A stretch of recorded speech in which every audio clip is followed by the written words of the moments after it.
covering all day, beginning with the initial threat at Alpine High School. And that's where we find Local 2's Casey Jones. We send it over to her for the latest from the high school. Casey?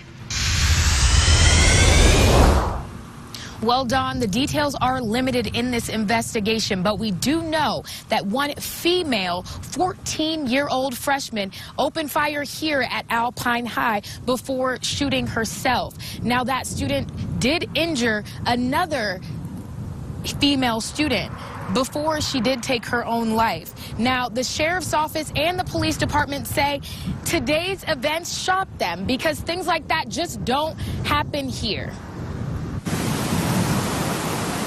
Never. It's not supposed to happen here.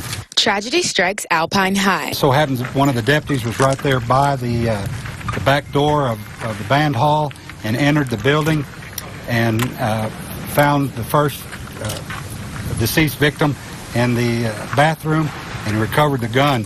Officials evacuating the school and locking down the district after sheriff says a 14-year-old freshman opened fire at school, injuring one student before killing herself. That's what we just taught this class in Terlingua, and the video I used to teach this.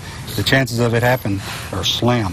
And that's what it's got us in shock is, here in Alpine, what's this all about? Resources spread thin as multiple threats popping up at the same time.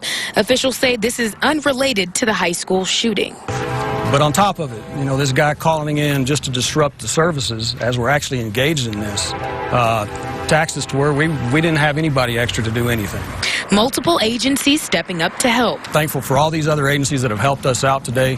It's a lot for a small community, but everybody's responded very well to this incident. Authorities still investigating how and why this 14-year-old girl caused such chaos. What goes through their mind? We just don't know. So we understand she's a very good student.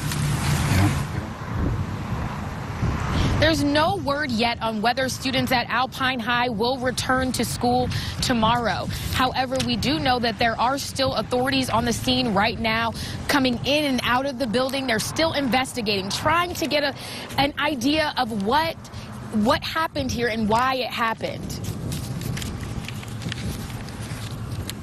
And just stay here with Local 2, and we will continue to update you on details as they come with team coverage tonight.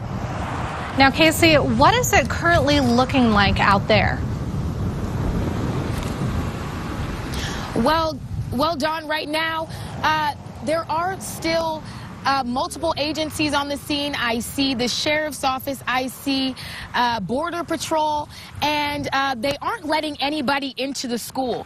From what I understand, everybody dropped everything. When the threat happened, when the shooting happened, everybody dropped everything. There are still students' belongings in there, teachers' belongings in there, and from my understanding, they haven't been able to return in and get them just yet.